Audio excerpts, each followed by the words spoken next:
Hello, everyone. Welcome to another episode of Making Sense, a conversation about real life. Good to have you with us, Dr. Bhakant. Nadia, good to be with you. I was, browsing through the paper and reading one of your older pieces on self-awareness. I sensed a different take on it. I mean, your perspective seemed to be very different from the common understanding that we tend to, focus on our strengths. I could sense a hint, I could sense that it was more on something else. I think this has been overrated, right? So you have to think about how do you capture the downside risk in your life. As you know, when I'm making a portfolio for a client, what I tend to do is think about how we can cover the downside if the stocks were to fall, if his property values were to fall, if cash rates in the world were to go down. So if you can take care of the downside, the upswing will take care of the upside. That's the thought process behind this. So I think the fastest path to individual success, if you really ask me, is to start with knowing your weaknesses. If you know your weaknesses, you will be able to overcome them and be a better individual. Weaknesses, we don't tend to really dwell or think about them. We're always about our strengths and trying to project those. So do you have any weaknesses? I have several weaknesses, and over the time they have changed, they have evolved as times and circumstances and life cycle has changed. So obviously they have changed. But have you been able to overcome any of these weaknesses? I mean, when I look at myself or think about myself, I think one of my greatest weaknesses is perhaps that I don't speak my mind enough. So that helps you stay more shielded, but it also protects you from being able to come across to the world of who you really can be as a person, what your communication could have been. So this could have been, has to be overcome by living life in kind of, that today is my last day, so I take it from there. I've had several. A weakness that still lingers on with me. Let me mention one with you. That it's very hard for me to let go of things. Sometimes I just can't. The past, because the past sometimes has been so great. Experiences have been so great that I can't let it go. And it's always occupying my mind, and that creates my second weakness. My mind is always at work. It's always thinking. So if it's not thinking about the past, it's thinking about what the current events are, what's going on. So I think that's a weakness. That's an over working of the mind. It is fascinating, the way that you put it, that find it difficult to let go of things. But anything that you've overcome, a weakness that you'd like to share with us that you've been able to overcome?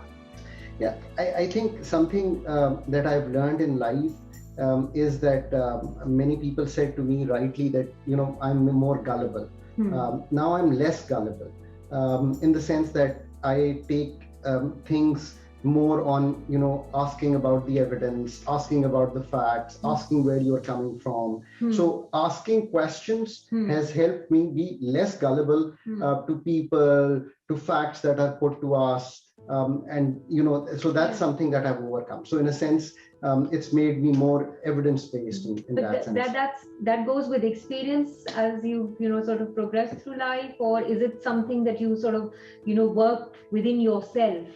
I think that also goes from going on in kind of just life as it goes on to having each day as a fulfilling day. So it's changed my perspective on life. Whatever I do, I want to do it well. If I want to go out for a jog, I try to always find the best path in whatever city we are, whether, when we were doing our PhD in Sydney, to whether we were doing Trail 5 in Islamabad, or whether we were walking around the river in Paris. Wherever we were settled, always try and do that, or the university days at Notre Dame. So it's made life very fulfilling each day as it goes. So self-awareness is a broader concept. What other facets do you bring to the table? If you were to explain them for us. Self-awareness is that concept which a lot of it, in my mind, came from what Bulleh Shah said. And Bulleh Shah is one of the greatest poets of the 17th century. He said, look inside you. We try to find solace in religion, in philosophy, in money, in reading, these are all good traits. Yeah. But looking inside you gives you the best aspects of what is available to you. What is your mind can do, what is your heart can do, what are the emotions that you can live with, what are the things you need to overcome, what is your emotion and what is your response in terms of your emotions to something that life will strike to you. So I think that's the concept where I'm today. Even the behavioral economists, so if I look at the modern world, I was just reading, they talk about our cognitive biases, that they derive a lot of way we have become, and they make our decision. So we have to think about our cognitive biases. What are our biases? I mean, I'm sure you have a lot of biases. We'll get to those perhaps sometime later. These existential questions, one feels, are not part of the physical realm. Self-awareness, you quoted Bhule Shah as well. Yeah. How do you sort of reconcile these two? So, right, I mean, the more you improve yourself, the more you know your challenges, the more you know what your downsides are, the better person you will be and the better society you will make. Again, my theme in life will always be that what can I do for the society is what I want to do. I'm not interested only in what the society can do for me. So if we are thinking on those lines, what can we do? As little as it may be, or as that large as it may be, and that is what we should concentrate. And that we can only learn if we do our own self-analysis. And if we don't do our own self-analysis, then we will probably, using this difficult term, remain suboptimal human beings. The life that we want to enjoy, the life we can enjoy, the life God has given us to enjoy, we will not be able to enjoy that. Please carry on. No.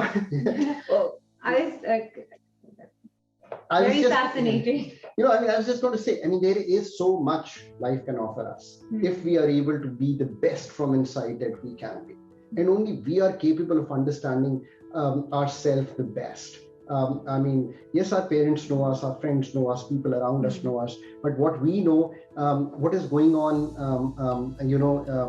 if I was to quote from my own language and then translate it, as they say, dilon ka haal to Allah hi janta hai, but hum to apne dil ka haal jante hain. What's going on in our heart, God alone knows. But we also know what is going on in our heart. And that's what I, try to put in this. It is always so fascinating, talking to you.